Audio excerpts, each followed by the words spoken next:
دوسرا اس سے جو ملتا ہے کہ قوم ہمیشہ جو ہے چمتکار کو، جو دکھنے والی ہے اس کی طرف بڑھ جاتی ہے، ہمیشہ ہوتا ہے. کیونکہ ہارون علیہ السلام تھے جماعت میں، تو آپ نے ایسا کچھ دکھایا نہیں، یعنی بولتا ہوا بچڑا، بولتا ہوا کتا دکھایا نہیں، جبکہ وہ بھی نبی ہیں.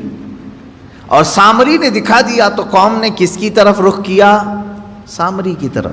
اس سے پتہ یہ چلتا ہے اکثر لوگ جو ہے اس چیز کی طرف اٹریکٹ ہوتے ہیں جو چمک رہی ہے چیز. ایسا نہ کرو میرے عزیزو، یہ گمراہی ہے، گمراہی ہے. آج کے زمانے میں ہو سکتا ہے تمہیں کوئی ایسا کر کے دکھائے، ایسا کر کے دکھائے. آؤ ہماری عبادت خانے میں ہم تم کو دکھاتے ہیں کہ کیسے ہمارا خدا بولتا ہے، تم نے وہاں دیکھ لیا. پھر یہاں میرے پاس آئے، کہا کہ حضرت وہاں تو خدا بول رہا ہے، مسجد میں تو کبھی آپ نے دکھایا نہیں خدا بول رہا ہے. یہ سیم وہی چیز ہے جو بنی اسرائیل کے ساتھ ہوئی. سامری بچڑے کو بلوا کر کے دکھایا تو سب شرک میں مبتلا ہو گئے. اور ہارون علیہ السلام نے کچھ نہیں دکھایا، لیکن یہ کہا کہ اللہ ایک ہے، تو چند ایمان والے قائم رہے، باقی ادھر چلے گئے. اے میرے عزیزو، آج کے دور میں اگر کوئی اس طرح تمہارے عقیدے کو خریدے تو کس کی طرف جاؤ گے؟ کس کی طرف جاؤ گے؟ فار ایگزامپل چند سال پہلے کی بات، شاید میں نے اس کو کہا ہے، دہرا رہا ہوں. ایک صاحب آئے، پیٹ کے درد کی شدت تھی، ان کو تکلیف تھی، کئی مرتبہ آئے تھے، پانی دم کر کے بھی لے گئے، تعویذ بھی لے کر کے گئے. چند دنوں کے بعد بگڑے ہوئے تیور تھے اس بندے کے، ملاقات ہوئی تھی تو پتہ چلا کہ پیٹ کا درد صحیح ہو گیا ہے. تو میں نے پوچھا کیا کیا حالات ہیں؟ کہا کہ بس میں سب چھوڑ دیا، ایک جگہ جا رہا ہوں فلاں جگہ. کیا ہے؟ کہا وہ ایک پوجا کرنی رہتی ہے گوبر کو رکھ کر کے. کہا کر رہا ہوں. یہ کہاں سے آئی تمہارے اندر چیز؟ اس نے کہا فلاں بابا تھے، انہوں نے ایک لیکوڈ دیا پینے کے لیے، پیٹ درد صحیح ہو گیا. کہا کیا لیکوڈ دیا تھا؟ کہا آپ برا مانیں گے حضرت. میں نے کہا کیا چیز دیا پینے کے لیے؟ کہا گائے کا پیشاب. کہا پی لیا تم نے؟ کہا پیا، پیٹ کی درد کی شدت تھی. اس کے بعد پھر وہ کہتا ہے کہ میں پوجا کرتا ہوں.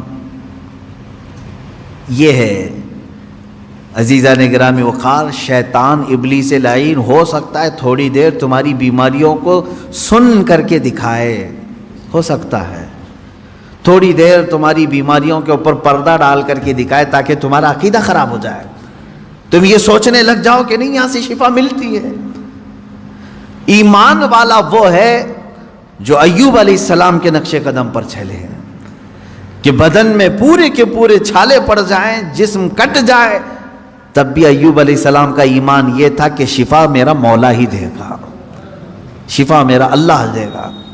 ہر چمکنے والی چیز، ہر سامنے دکھنے والی چیز کے اوپر ایمان لانا ضروری نہیں میرے عزیزوں. اس کی سیم ایسی ہی مثال دیکھ لیں، میجورٹی لوگوں کی آج کون سے ہاسپٹل جاتی ہے، کون سے ڈاکٹر کے پاس وزٹ کرتی ہے، سب کو معلوم ہے.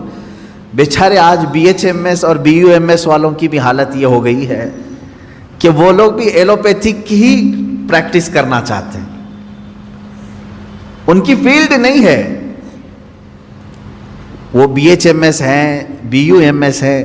BHMS والے ہومیوپیتھک ان کو کرنا چاہیے، پریکٹس کرنا چاہیے. BUMS والوں کو یونانی کرنا چاہیے، BAMS والوں کو آیورویدک کرنا چاہیے. لیکن وہ سب چھوڑ چکے، گولیاں یہی دیں گے.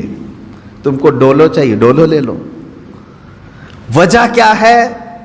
یہاں کوئک صحیح ہونا، فوراً صحیح ہونا، یہ چمتکار ہے ایلوپیتھک ڈاکٹروں کا. ان ڈاکٹروں نے ابھی گولی دی، شام میں بخار چلی گئی، رات کو گولی کھا کے سوئے، صبح تک سردی ختم ہو گئی. تو انسان کو ایسا چاہیے آج کے زمانے میں. یہ اس طرح کی خواہش تمہیں گمراہی کی طرف لے جائے گی.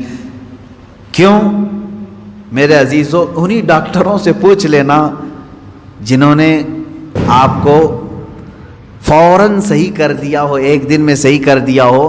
ایک بیماری کو صحیح کر کے وہ 4 بیماریاں سائیڈ ایفیکٹ میں ڈال کے بھیجتے ہیں. ہوتا ہے کہ نہیں ہوتا معلوم ہے آپ کو؟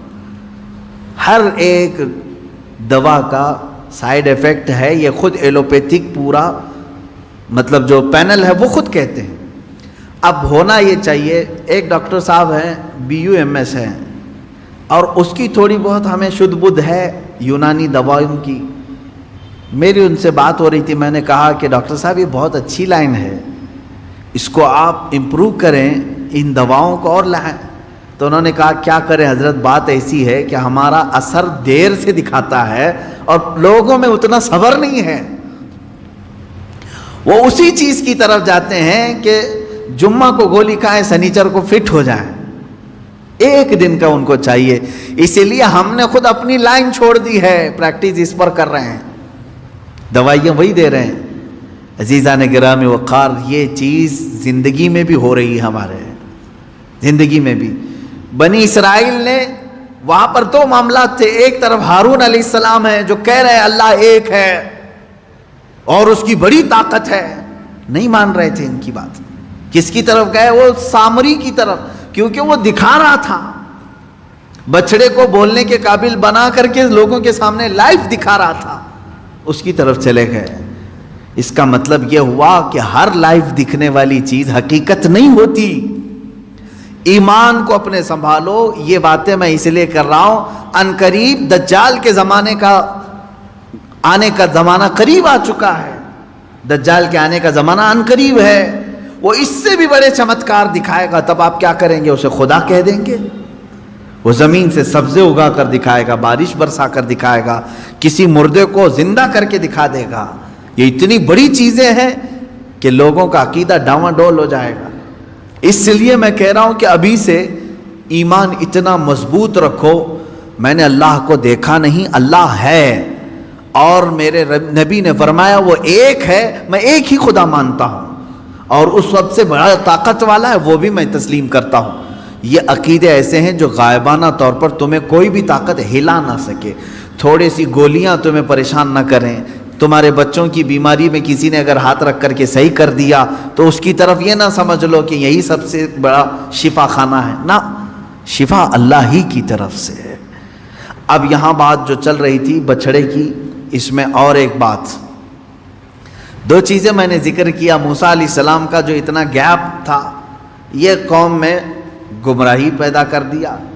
دوسری چیز یہ ہے کہ قوم کی عادت یہ ہے کہ وہ چمتکار کو دیکھ کر کے فوراً گرویدہ ہو جاتی ہے. ایسا آپ نہ کریں، آپ نہ کریں. مثال کے طور پر اگر کوئی آپ سے حضور اکرم صلی اللہ علیہ وسلم کا نائب عالم دین یہ کہہ دے کہ آپ فلاں عمل کریں آپ کو جنت ملے گی، آپ یہ سوال نہ کریں ابھی دکھاؤ کیسی ہے جنت. یہ تو بنی اسرائیل کا سوال ہوا. آپ یہ کہیں ٹھیک ہے میں صبر کرتا ہوں، میری موت کے بعد تو جنت ملے گی انشاءاللہ. ایمان والے کی یہ عادت ہونی چاہیے. صحابہ نے کبھی ایسا سوال نہیں کیا حضور آپ جنت کے تذکرے اتنے کرتے ہیں، ایسی ہے ویسی ہے، کبھی دکھاتے نہیں آپ؟ نہیں. صحابہ اکرام رضوان اللہ علیہم اجمعین کو یقین تھا اگر نبی نے فرمایا تو ملے گی ضرور. ہر ایمان والے کے بھی یہی عقیدہ ہو. تیسری ایک بہت بڑی چیز اس کے اندر جو ملتی ہے، سامری نے بچڑے کو بولنے کے قابل کیسے بنایا تھا؟ واقعہ میں نے بتایا، جبرائیل علیہ السلام کے قدموں کے نیچے کی مٹی اٹھایا تھا اس نے، اور وہ لا کر بچڑے کے منہ میں ڈال دیا تھا. بچڑا کون سا؟ میٹل کا، سونے چاندی سے پگھلایا ہوا، اور بولنے لگا تھا، بولنے لگا تھا. تو میرے عزیزو یہ قرآن کی آیت میں پڑھ رہا ہوں. یہاں جبرائیل علیہ السلام کے قدموں کے نیچے کی مٹی میں اتنی تاثیر ہے کہ میٹل کا بچڑا بول سکتا ہے، تو خاک پائے رسول میں کتنی طاقت ہوگی. میرے آقا صلی اللہ تعالیٰ علیہ وسلم جہاں قدم رکھیں کیا اس میں تاثیر نہیں ہو سکتی؟